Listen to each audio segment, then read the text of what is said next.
বাংলাদেশের কূটনৈতিক মিশনগুলোতে হঠাৎই এক নীরব পরিবর্তনের নির্দেশ পৌঁছেছে। নির্দেশ দেয়া হয়েছে দেশের 22তম রাষ্ট্রপতি মোহাম্মদ শাহাবুদ্দিনের ছবি সরিয়ে ফেলার। শনিবার রাতে খবরটি প্রকাশ্যে আসার পরই তোলপাড় শুরু হয়েছে দেশ জুড়ে। তবে এ নির্দেশ আনুষ্ঠানিক প্রক্রিয়ায় কোনো চিঠি অথবা ইমেইলের মাধ্যমে দেওয়া হয়নি। অন্তর্বর্তী সরকারের পররাষ্ট্র মন্ত্রণালয় থেকে মোবাইল ফোনেই রাষ্ট্রপতির ছবি অপসারণের নির্দেশ পৌঁছেছে কূটনৈতিক মিশনগুলোতে। কিন্তু কেন? বিশ্বের অন্যান্য দেশগুলোতে যেখানে রাষ্ট্রপতিদের ছবি সম্মান ও শ্রদ্ধা ভরে রাখা হয়, সেখানে বাংলাদেশের রাষ্ট্রপতির ছবি সরানোর নির্দেশনা হঠাৎই কেন দিল অন্তর্বর্তী সরকারের পররাষ্ট্র মন্ত্রণালয়? এটা কি রাষ্ট্রের সর্বোচ্চ ক্ষমতাবান ব্যক্তির নীরব বিদায়ের ইঙ্গিত? আর এর প্রভাবই বা কি?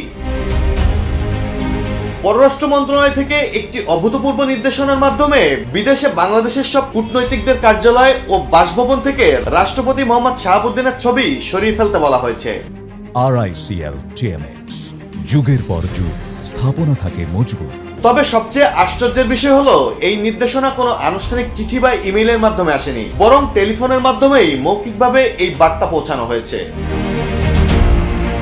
সূত্রগুলো নিশ্চিত করেছে পররাষ্ট্র মন্ত্রণালয় অঞ্চলভিত্তিক কয়েকজন রাষ্ট্রদূত ও হাই কমিশনারকে এই মৌখিক নির্দেশনা দিয়েছে। তাদের দায়িত্ব দেওয়া হয়েছে যেন এই বার্তা অন্য মিশনগুলোতেও দ্রুত পৌঁছে যায়। একই সঙ্গে ছবি সরানো হয়েছে কিনা তা তদারকি করার জন্যও একজন রাষ্ট্রদূতকে দায়িত্ব দেওয়া হয়েছে। এর ফলে এখন বিদেশে বাংলাদেশের কোনো কূটনৈতিক মিশনে আর কোনো রাষ্ট্রপ্রধান বা সরকার প্রধানের ছবি থাকছে না। এই পদক্ষেপ নিয়ে বিদেশে কর্মরত একাধিক কূটনীতিক নাম প্রকাশ না করার শর্তে তাদের প্রতিক্রিয়া জানিয়েছেন। কেউ বলছেন তারা সরাসরি বার্তা পেয়েছেন, আবার কেউ বলছেন তাদের কাছে এখনো কোনো আনুষ্ঠানিক নির্দেশনা আসেনি। তবে সবাই বিস্মিত, কারণ এত গুরুত্বপূর্ণ একটি নির্দেশনা লিখিত আকারে পাঠানো হয়নি।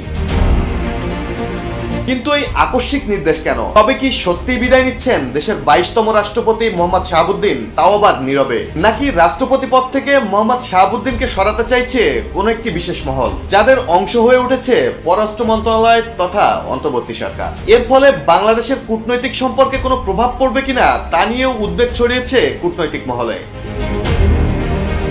এদিকে প্রবাসী সাংবাদিক ও ইউটিউবার ইলিয়াস হুসাইন রাষ্ট্রপতি শাহাবুদ্দিনের একটি ছবি তার টাইমলাইনে শেয়ার করে লিখেছেন, টাটা বাই বাই খতম, পরের ধাক্কা ক্যান্টনমেন্টে। তবে কি এরপর আরো বড় কোনো পরিবর্তনের ইঙ্গিত দিলেন সাংবাদিক ইলিয়াস? সেই প্রশ্ন উঠেছে দেশ জুড়ে। ডেস্ক রিপোর্ট, জয় জয় দিন।